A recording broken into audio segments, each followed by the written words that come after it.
Hello and welcome to a quick tutorial on how to create consent capture forms in XcooBee and how to share data amongst institutions as well as users. And we're going to go into some of the user options available, managing the data and interacting with companies as well when it comes to consent. So let's get started. So our setup is actually straight, fairly straight simple. We have Tim with Upton Associates who will create our initial form that he will then place on his website. Susan will visit that website, fill in that information, and then Frank from Bullhorn Inc. will request information from Tim in order to fulfill the contract, and he will then need the data from Susan, and we'll see how that all flows. First things first, we will create our initial form. Here we are logged into Tim's site, Tim's dashboard, and he is with the Upton Times. And we can have an expanded view of his world where we see all kinds of additional features that the system has available for him, including his transaction health, which currently we don't have much for. But as we are gaining more information about Tim's world and Upton Times world and their interaction with their user and their consent, we actually use an AI model to build a predictive analysis and sentiment that will give Tim a heads up when there's problems. In our example here, we're just going to go to consent administration and have a quick look around here what all these tabs mean. The task tab will actually, when we go there first, will highlight anything that requires immediate attention. Is anything that really needs to have been or should be taken care of in regards to consent. The consent tab here that we are on right now is the available consents or the consents that the system is actually actively managing on Tim's behalf or on Upton Times' behalf. Campaigns are the larger units or buckets of consents that we are managing, and those are the things that we create in order to define what we wish to collect. So we're going to just go ahead and create a new advanced campaign.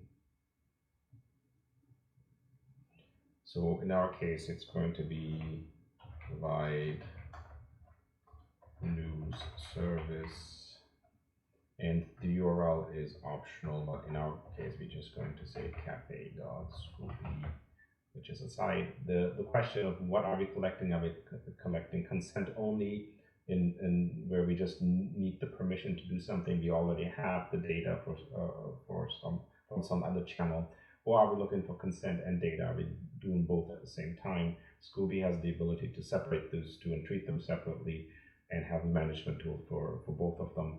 And we are also going to look at an inbound campaign, which is basically things that we would place on a website. An outbound campaign is when we send things out like email or mass communication somehow.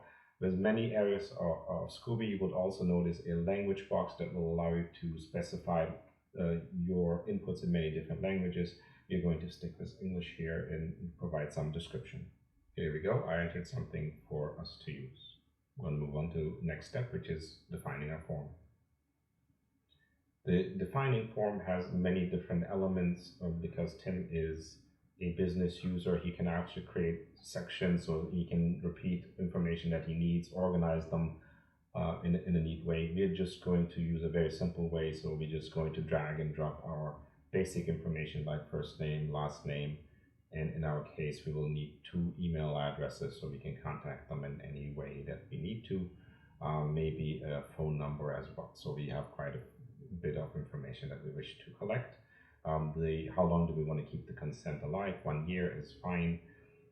We can also switch to section view, which will allow us to, for example, relabel these, set date types and input masks and all kinds of little things that you would need to do. On the form level, if you wanted to control the form inputs more, we will just take all the defaults for our purposes and then specify the scope of the data use. And they are standardized in XcooBee. We categorize them, translate them for you. In our case, we will just perform a service. And so there we go. That's all we need to do here. And then we go to the options. There are quite a few options to consider, especially if you're connecting your campaign to any sort of automated API processes that speak to your systems versus XcooBee. We can actually deliver secure data packets to you as soon as the user interacts with us with the data that is collected on your behalf on all types of events that are then getting fired off. For our purposes and for our demo, we're just going to take all the defaults as they come to us. Similarly, for all the next steps, we are going to just go and hit next because we're not going to change the defaults. We would be, for example, allowed to make changes to the email template that we are using to communicate and change all the labels into different languages and to really adjust the form to what we need it to look like. So in our case, we're just going to say next though. And once we're done, we are actually ready to put this into use, and we do so by activating this form for use. Once the campaign is activated, we actually have a few tools available to us as part of the end of the activation. We have a URL tool that basically generates a URL for us to use. And we could, for example, copy and paste this and send this via email to people to collect this information, or post it on social media if you like, and people could click on it and respond to us. Similarly, if you had printed elements or wanted some sort of contactless interaction via QR code, that is possible as well by just simply generating a QR code like this and downloading it. We can embed a button on a website, which we are going to do in a bit, and similarly, even forms that can be placed on websites for us to collect information as users navigate or use our websites. That is possible. Our next step is to add the button to our website, or Tim's website in this case. To do so, we just going to use the embedded button generator. There it is, and we are going to leave this the way, and we're going to give it a different name. We are going to call it new service sign up, for example, and this is how the button would look like. We can click on it and actually see what the form would look like as well. Here you go. Here's an example with my own data, so to speak. And this is the form, fairly simple, generated on Tim's behalf. So I'm going to close this out, and I'm going to copy the generated HTML that we can then place on our website. I'm just make the initial copy, and I'm just open the website that we're going to use to place the form on. It's a fairly simple website with just information about a cafe that Tim is running with us as Upton Times, I guess. So we are just going to go to where we have contact us, and we're going to find the HTML in for that's responsible for the website. I'm just as navigated over here, and I'm just going to paste what we have copied from the button tool of XcooBee for him, and I'm just going to save it and see what that looks like on our website.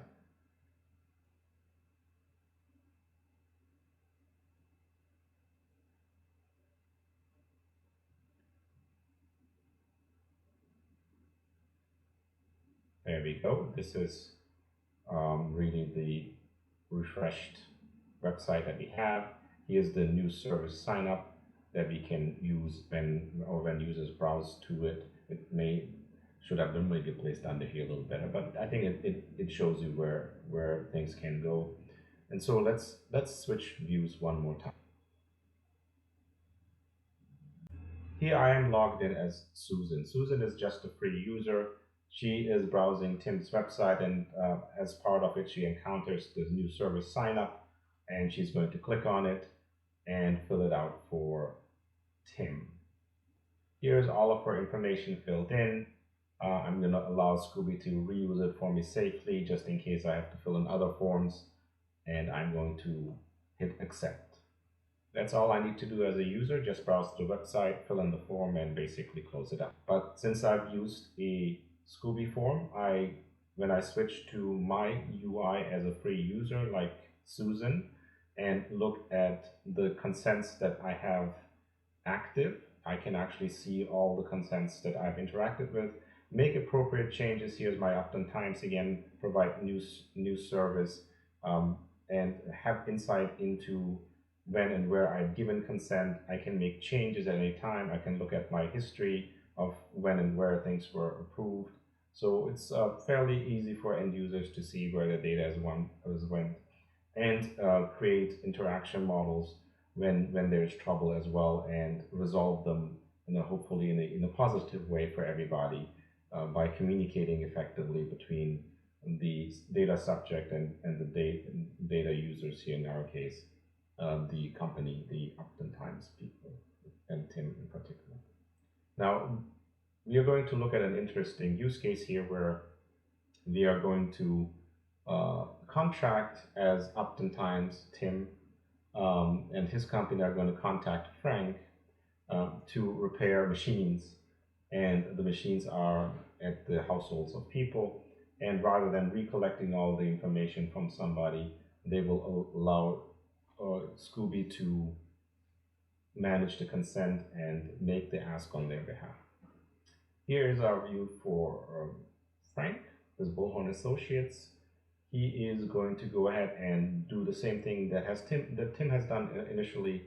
We are going to create a campaign that is going to be the host of all the data that we will collect. In our case, we are going to service a machine, and I'm going to fill in some of the other information as well. Here is some basic text that we could use, and we are going to go ahead and proceed to the next step, which is specifying what type of data we need.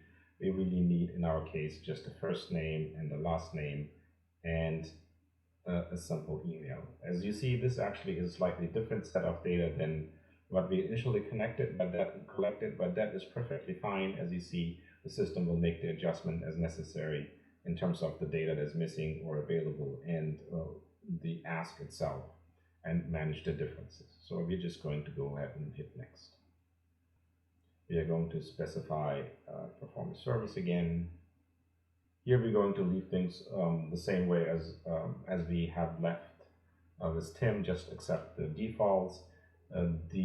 Some of the areas are not available for Frank here, as Frank and Bullhorn Associates only use a professional level subscription, and the professional level subscription is actually a good thing to use with XcooBee to try all these elements. You will have access to quite a bit of the system completely free, and be able to test things out for you. In our case, we've completed the campaign setup, so I'm just going to go ahead and activate it. As you see, after the activation, I have a similar set of campaign tools that I can use to publish this campaign and collect information. In our case, this is going to be slightly different, as our business is going to receive the information directly from another business. So we are going to receive it from the Upton Times, from Tim's business. And for that, the only thing I need is the ID of the campaign. So I'm just going to copy that. And I'm going to go ahead and finish, because that's all we need here. And we are going to switch our views to Tim and assume that he has received the campaign ID from Frank to give us the. Here we switch to Tim's view. We could look at all the consents that he has received. We should see, for example, Susan Crest's, one for the providing new service and one for a previous one that she has approved. Here we are just going to go back to our campaign, and we're going to say, since we want Frank's company, the Bullhorn Associates, to service all of our machines, they need the data.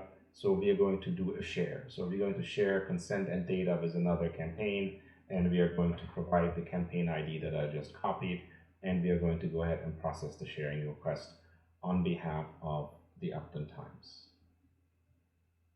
When that happens, the system now takes over. It will communicate with all users for which we have data and ask them for the right permission to do the share and allow Bullhorn Associates to have access to the data. That all happens automatically in the background, and Tim doesn't have to worry about any of the privacy elements, because we will go back and achieve compliance fairly quickly by asking for direct consent for use. So let's look at what Susan would see when such a thing has happened, the share of information between companies that involved her personal information. Here we switch back to Susan, and there is a new card in her activity that says, hey, there's a consent request. I can click on this, or I can click on her inbox. I should see a similar information point, and if she's connected via email, she would also get an email to saying, hey, there is something actually coming from Bullhorn Associates um, let's have a look at what they wish to do. So I'm just going to go ahead and open it for us and see that Susan actually receives a request that she has to fill out and approve. In this case, we have the information that Bullhorn Associate filled in, saying we need to service a machine, and that's why we asked Upton Time to provide your data to us. If this is okay, if this is correct, please accept it. And so we will do so for Susan. And this will then initiate a transfer of data between Upton and Bullhorn. I'm going to go ahead and close this. Going to go back to Susan's dashboard and look at the consents that we have available to us. As you see, they are all active. We have given consents. If I wanted to look at the consents that I've initiated here, and we can see where it was coming from, when it was given, what the history was. We even have blockchain recording of consent so that we can trace it on the blockchain independently that consents have been given and granted, and the grantee and grantor can independently verify that consents exist and can prove to any party that they've been given independently as well. So it makes it very easy for Susan to see where her data went and why, and trace it, while at the same time it makes it very easy for both Tim with Upton Associates and Frank from Bullhorn Associates to share data amongst themselves and still be compliant.